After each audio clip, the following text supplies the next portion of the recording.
Hello everyone and welcome back to the CPC week 8. So this week we're up against Andrew aka Mewsthebest, which has been a great friend of mine as of late, and also I'm really happy that I got to know him through the CPC. So after the loss of last week, which in our prep was not the best, which it is also kind of hard to do with this team, I will just for this match just go right into it. So as you can see, he brought Tyranitar, Quillfish, Mega Pidgeot, Raikou, Latios and Buzzwole.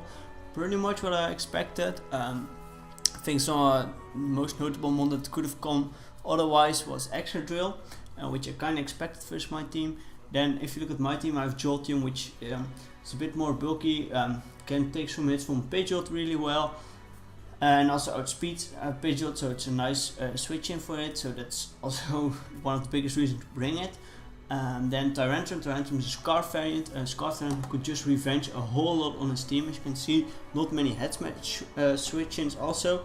Landorus is bulky with rocks because of the Extra Drill, and also is I believe Sea Fly, something like that. Then Gallade is just more of the offensive powerhouse in this team. Then Tapu Fini is there with also quite some special attack investment, so it's kind of there for Latios, but it can still, it also has a Volcan Berry, so it can still kind of deal with about everything, take a hit and dish out quite some hit back.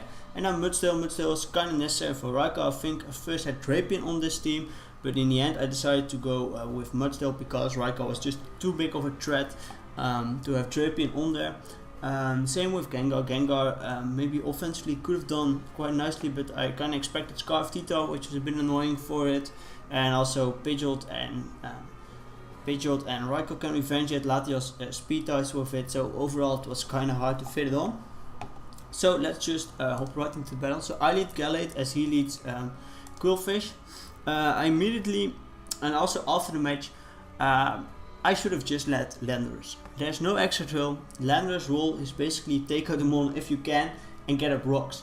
But as you'll see in this match, it's really hard for me to try to get up rocks with Landorus because I have to switch into something and it has to survive 2 hits, which is kind of hard versus the team as Pidgeot, Raikou and Latios all outspeed and probably 2-shot it.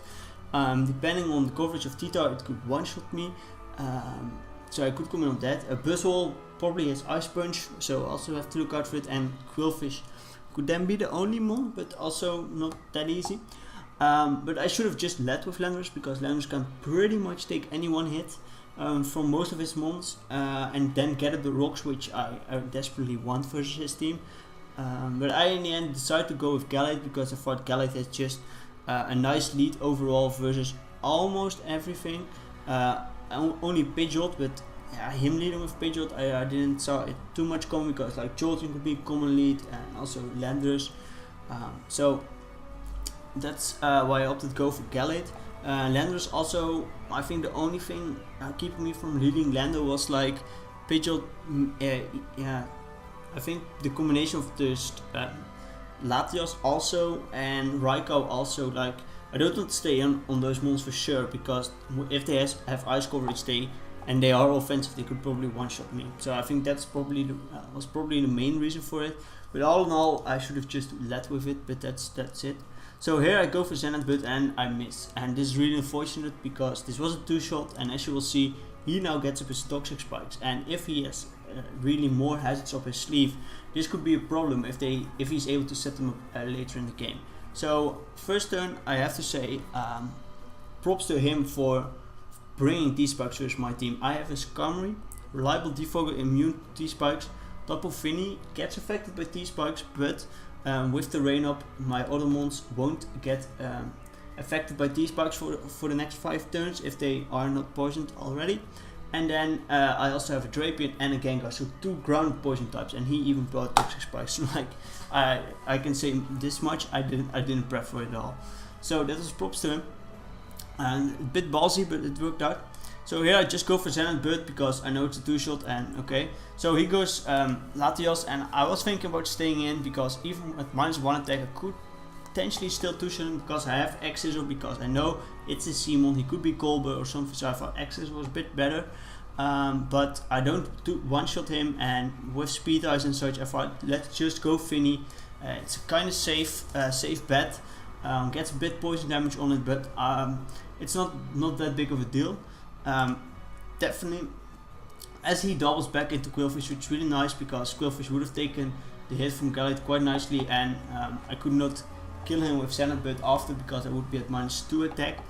I don't even think if I got the first hit, but this is also a bit crucial because he revealed to me after the match that he was quite a bulky Quillfish, and now at 100%, I'm not going Finny versus Quillfish. That's not something I will most likely win. And still, Quillfish is not the best PDF, and I have some special attack investments. So I think if I definitely got that Xenobird off the first turn, saw his spread, saw I most likely outspeed him, saw I did about 50-60% to him, I would probably just go for the taunt here, and afterwards throw off some Moonblast. If that's a 2-shot, I have to look up the calcs myself, or Nature's Madness. Nature's Madness 2 times into Moonblast, but I believe even Moonblast is a 2-shot. I believe it does around that kind of damage, especially with max special attack. So I would have opted for that route definitely in that case, and I might have prevented the scenario you will see now, which is he gets Pelea with spikes as I go into a Jolteon. It does not get affected by T-spikes just yet, so that's nice. Here I just go for the T-Bolt. Like, this is also the case, guys. I did this match this morning, and for some reason I thought it was quite a nice mentality because you don't have to wait the whole day for the match. But I don't think I was fully awake or something, or just for some reason I opted to play incredibly safe this match. And as you'll see later on, that's not always ending really well for me. What caused this? I don't exactly know. Should I have gone for like a switch here or something? Yeah, kinda, but also like what could he switch in? Yeah, it's most likely Latios or Raikou, and then Raikou a bit more than Latios. So I could have just doubled into Mudstill, taken a bit of spikes damage, but still, like I think I should have played a bit more actively. And now, he just goes for the Shadow Ball, does not do that much damage to me. I only get affected by spikes. Yeah, I just throw an Earthquake, see that I don't do that much to this. First of all, here I go immediately into Finny because I expected something like Ice Punch to come out if he went for the offensive move, and as you can see there's not many Ice Punch switch-ins like Gallade. I think Gallade also would have been quite a fair play actually. I think that might even have been a better play because, but still he can have Leech Life, I don't know. But he goes for the Substitute, which also the main reason I switched out of Mudstill because I believe I had, so if I had HP Flying, I might have just stayed in and gone for him right there, but I didn't. So he goes for the sub. I know I can break it. I know if he's really bulky I outspeed him, but that's not the case. But I take the Stumble Punch because I am Wakam Berry. So the next one is still going to kill most likely. But it might be speed, I don't know. So he just makes the double into Raikou. Probably expecting me also to make a switch. But I just stay in, go throw over Moonblast, and here I will just die to this Raikou. I can't come in anymore.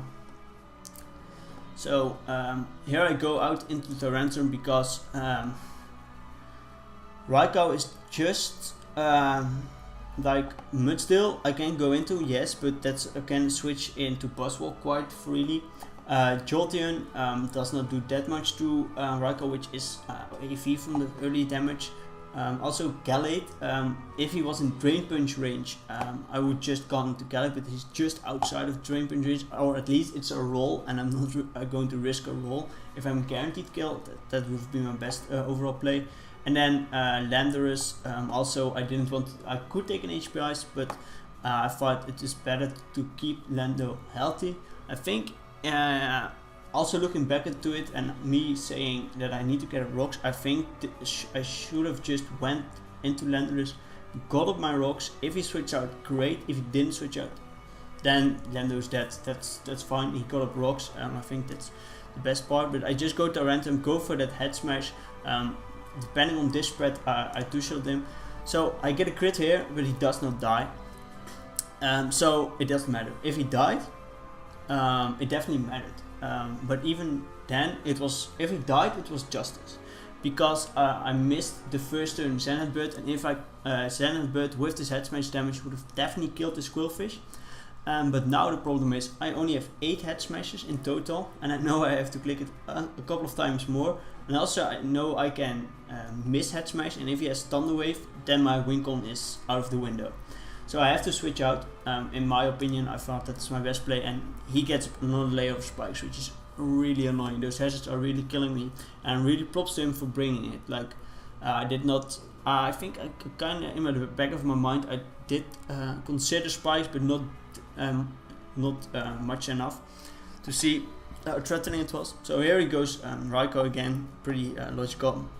I believe, yeah, HPIs I knew with all the residual damage is just barely a 2-shot, really annoying, but that's it the case. So I just sack off Mudstill, go out into the net and Tarantum again.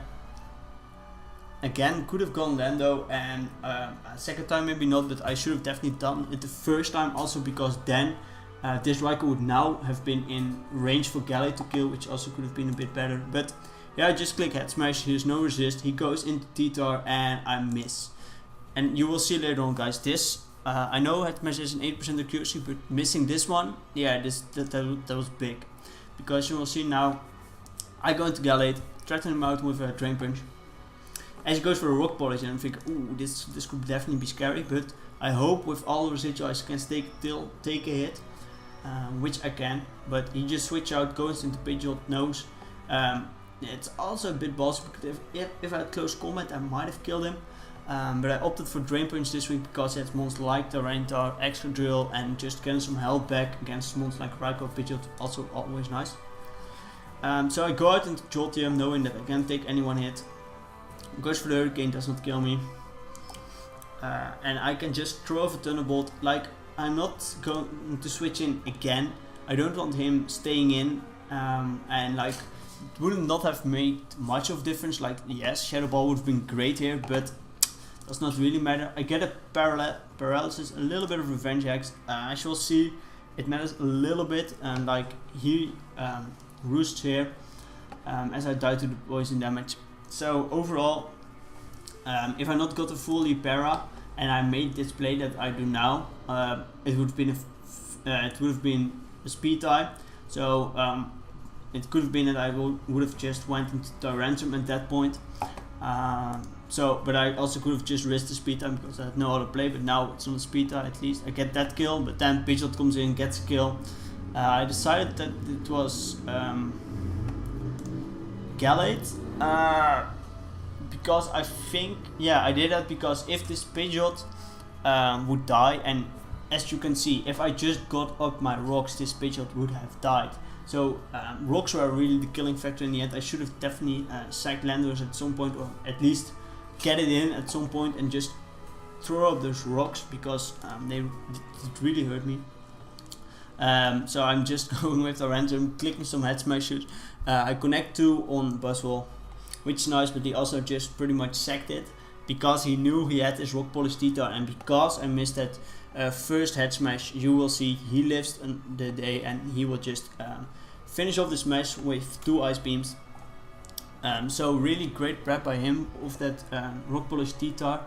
Overall, I think the miss on Quillfish turn 1 set me back a whole lot, and also just in the mindset. And then that miss on T-Tar, as you would see, if I connected all my head smash here at the end, I would have won the game. Was it likely? No. Yeah, it's quite hard to tell. I believe that, yeah, it just is quite hard to tell how this match would have ended. I think at least Tita wouldn't have been able to get this late game sweep, but also it was hard for me to win at this point.